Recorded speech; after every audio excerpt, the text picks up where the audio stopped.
So everybody has an idea, but to convert that idea into a successful business, it's a long journey. We all have seen many companies like Nokia, BlackBerry. Moment of silence for dear departed BlackBerry. Its phones were no longer popular. How means dominant they were at one time. There was a movie 𝗕𝗲𝗏𝗃, right? They tried to tone down the ideology and then launch the product out in the market. And what happened? Hello everyone, today we are going to talk about something that is actually shaping the future of India. We have a very special guest today, Dr. 𝗕𝗲𝗏𝗏𝗏. He is the CEO of VentureNest at CGC University, Mohali. So welcome to the show, Dr. 𝗕𝗲𝗏𝗏𝗏. Pleasure to have you. It's an absolute Thank you so pleasure much for to have having you me. here. Thank you so much. So before we start this conversation, I would really like to understand your journey, how you started, what inspired you to take this journey, and what were those challenges which came across the way? So I started my journey way back in 2012. When I was in my CA final. So during CA, I started my journey with my CA. So during that time, during articleships, I used to engage with so many corporate clients, with so many industries out there. So accounting and finance was in the blood, and I was managing the books and it's getting to know that how actually the businesses turn out. Back in those days, startup was not a very common word like we see these days. Correct. So India was still developing its startup ecosystem here, although India has seen many startups in the past, but yes, the trend was setting up slowly and steadily. And then when I started with my doctoral journey during that time, that was in 2015. By that time, I worked with Indian Oil, I worked with the Olam Industries, I worked with Pearson Group. So that, helped me lay down the foundation for myself in understanding that how businesses actually work. So I did my few courses in international business. So I got the gist of the imports and exports also, and got to know that how the actual government policies are made and how actually the bureaucratic system works. So Great. that and when the ecosystem was developing, when means our honorable Prime Minister Modi ji announced the Startup India initiative, and when the all Shark Tank India wave came in, so that got my inclination towards the startup, because during the entire journey I was interacting with the new age founders. I was interacting with the Gen Z means founders coming up, and the kind of ideas they were bringing, the kind of ecosystem was opening up for them. So that really pushed me to start building up something for them. And then I did my PhD in management with specialization in AI and entrepreneurship. Wow. And I did certain certifications from IIMs also. I did my Six Sigma Black Belt certification. So that really helped me understand the basics of the business fundamentals. And although I was doing all the theoretical part, but in reality, when you actually interact with the founders, when you actually see businesses building up from the scratch, that actually means gives you a kick, and that gives you a pleasure that you are seeing something getting built up from the day zero. So that's how the journey unfolded, and today it's been more than 15 years that means I've interacted with more than hundreds and hundreds of startups, helping them means grow from their ideation level to the GTM level. And there are still many startups, and when you see them that okay, they are growing to the next level, it gives a sense of pleasure. So that's how it goes. No, absolutely. That's a wonderful journey. Thank It's you. really summarized. So as you have mentioned that there has been a huge change in the last decade or so, if we talk about the ecosystem for AI. So in the next decade, if we talk about what are the biggest opportunities which will be coming? Yeah, we have seen many ups and downs in the startup ecosystem, right? Like right from the day one, from the initial days of 2014, and now we talk about 2026, India has emerged as the one of the biggest, largest startup ecosystem, means player in the entire world. Earlier we had, means startups registrations in hundreds. Now we have in thousands, and the number is still going on. We saw many unicorns coming in, but the past decade, means usually saw it was just the tip of the iceberg. We can say that that opened up the opportunity for many of the people out there, many of the founders out there who were means still dreaming of building something. Shark Tank India means is one factor which really pushed the ecosystem out there. Startup India is one of the factor. Government introduced so many good funding opportunities. They introduced so many incubators. Means they introduced the mechanism so that even if a young founder is planning to launch his own startup, he's getting handheld right from the day one. So the journey has been good, and over the next years, I believe now it's the time for AI. Now it's the time for innovation, and I believe the next decade is gonna be the decade of innovation over here. Absolutely, and I think another factor which I saw in last decade was that earlier the innovation and startups were only tied to tier 1 kind of cities. Yes. Now in tier 2, tier 3 cities also we are seeing a lot of startups coming up. Yes. And it's not only about, if you have all the facilities, even a small idea can actually make a very big impact. Yeah, like tier 2, tier 3 cities are booming now. Yes. Right? Gone were the days when we were just focusing on tier 1 cities and we were getting the unicorns from tier 1. Now tier 2 and 3 are backing up. Yeah. Like, and we talk about the Punjab ecosystem also. We have seen tremendous growth in the Punjab ecosystem. You talk about, the tier, like if we talk about 𝗕𝗲𝗄𝗏 side, if we talk about 𝗕𝗏𝗄𝗏𝗏 side, we talk about 𝗕𝗏𝗄𝗏𝗏𝗏 side, which are considered as tier 2 and 3 cities, there are plenty of startups coming up from there. And that has, even put Punjab also on the, national map, that we are the emerging builders of the startup ecosystem. So that's really nice to see. Absolutely. Dr. 𝗕𝗲𝗄𝗏, I have another question. So basically, when we talk about startup, there are generally two terms which come into my mind. One is an idea and one is a successful business. Yeah. So everybody has an idea, but to convert that idea into a successful business, it's a long journey. Yeah. So what are your thoughts on that? Is it only the idea which really resonates with the investor, or is it something else which investors are really looking forward to? Sir, I believe that no idea is a small idea. Every idea can create a big impact. The one thing which takes it forward is the execution. When we talk about the investors usually, see few metrics in the startup. The first metric is that they look down to the people, that founder who's building up that, idea.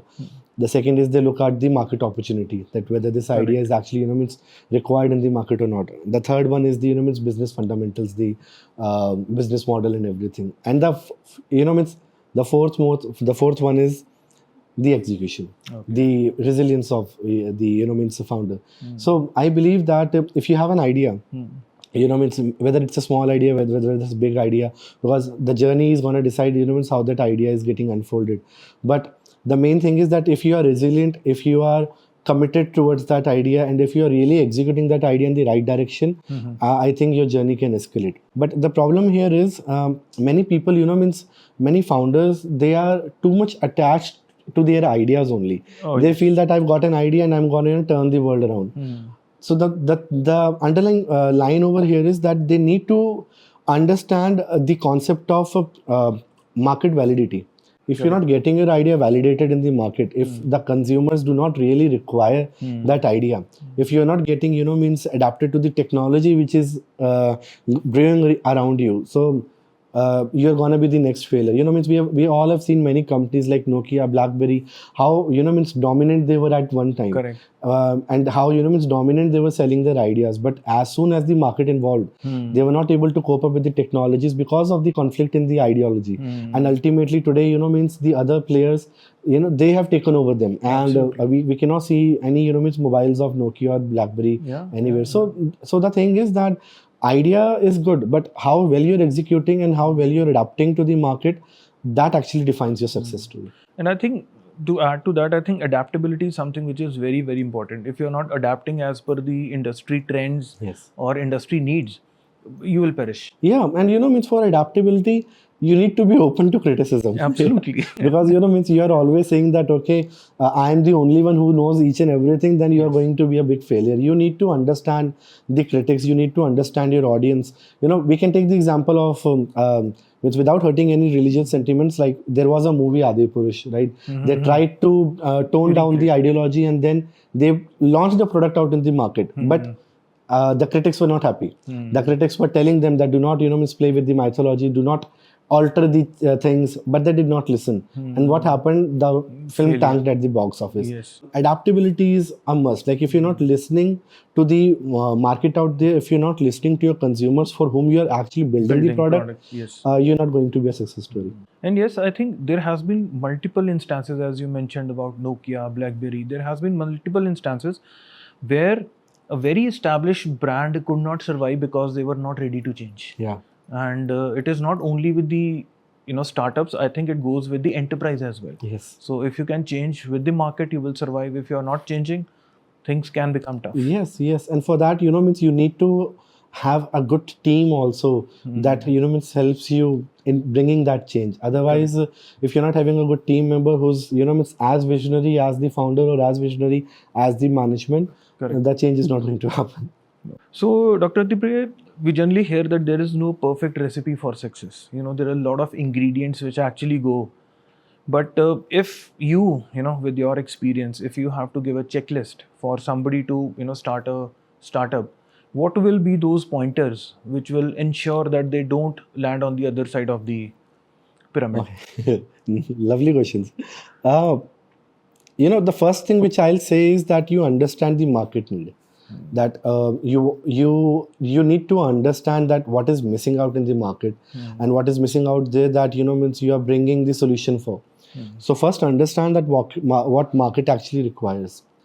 Once you understand that, start building your concept around it. Start validating your concept around it by interacting with the people out there, by interacting with the real consumers to whom you are building the solution for, right? Let's understand this with an example that we these days use Zomato, Ola, Uber like anything, right? Earlier there were the days like when we were feeling hungry and we were required to have something. हम shop पे जाते थे, we used to wait for long queues and then we get the order. That was a problem out there. Right. So the founder identified the problem and then he got a solution for that. He tested that solution in and around. He tested the prototypes and then he launched the product out in the market. And today, it's in everyone's phone. We can just order food by just few clicks. So similarly, for a successful business, you understand the market. Try to build a concept draft around it, get the validation from the market, find a team which really supports you, because ultimately it all boils down to the execution, that how you're coming up forward with the team, because most of the startups fail because of the conflict in the team. The early stages, the founders are very enthusiastic. They're very excited that okay, we are going to change the world, duniya muthi mein kar lenge. But down the line, as they go, conflict starts arising, so differences starts coming up. Right. So, and over here, the good thing about the best thing which a startup can do is take some legal remedies right from the day one. You need to understand, you need to have some legal acumen that what type of company, what type of legal structure you are building. Having an idea is one thing, but what kind of legal structure you are building? Are you building up a private limited company? Are you building up an LLP? Are you building up a partnership firm? Are you building up a Section 8 company? So what kind of legal structure you're entering into? That's a very important point. Yeah, people don't realize the value of it. They just in order to save some compliances, they enter into a legal structure which costs them a lot when they scale up, when they expand. Correct. I read somewhere that if you feel that the compliances are costly, try avoiding them. And that's really the scenario out there. If you feel that, if you are very determined that I want to scale up, start with a private limited company, because that sets up the genuinity in the market. Absolutely. People get to know that your database is public out there. So you need to have the legal acumen and try interacting with the mentors. Be very open about what you are not having. It's it's no shame to learn anything at any age. If you feel that I do not have the understanding of some legal concepts, discuss with legal consultants. Discuss with mentors, so that you have the clarity of thought that okay, where you are trying to take your business forward. Got it. After having that, after deciding everything, after deciding the founders agreement, the cap table, the shareholder agreement, each and everything as per the legal structure, then you step down into the market, right, with the right product, because you've done the validation, you've got the critics, you have a legal entity. Now you need to launch the product into the fit. But launching the product also requires understanding that what kind of marketing techniques you are using, because sometimes what happens, founders or the startups, they are so much inclined towards the flashy marketing techniques that they end up burning each and everything, and they're left with no money in the account. So you need to prioritize that what kind of marketing techniques you need to set up, and then the market is going to accept your product out there. So since you have been heading this entire university incubation center for good years, Where does or how much role is the university playing if we talk about innovation, research, and the startup ecosystem? University plays a major key role in means building up the ecosystem out there. The reason is, it's not because I am part of this ecosystem, but it's because children, the students, the Gen Z, those who are means building up their careers, they spend most of their time in the institution. Correct. And if the institution is not giving them the right platform to think, if they're not giving the right platform to perform or means to execute their ideas, the system is failing somewhere. So it's very important for the universities to open up these days. It's very important for the universities to give them a platform where students can ideate, the way students can means work together.